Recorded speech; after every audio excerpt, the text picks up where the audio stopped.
Hey guys, welcome to Wolfchase Honda. So I'm going to teach you guys how to delete or disconnect your Android or Apple phone from Android Auto or Apple CarPlay within your Honda.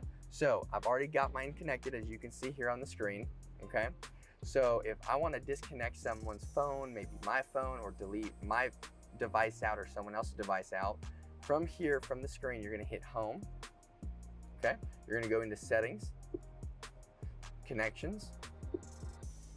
Under Apple CarPlay right here, we are not Bluetoothed in. This is strictly off of Android Auto, Apple CarPlay, okay?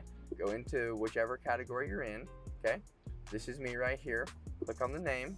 If I want to disable a device, I click Disable, okay? Now, if I want to re-enable my device, click the Enable button, right? Going back and forth there.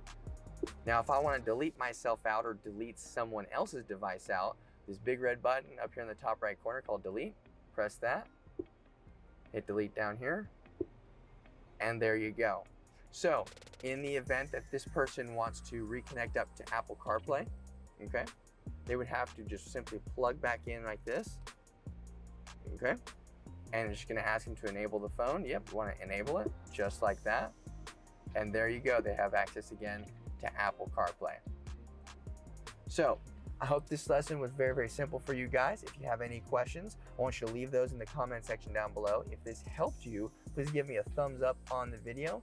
Other than that, we'll see you guys next time. Again, this is Wolfchase Honda. Thank you guys so much.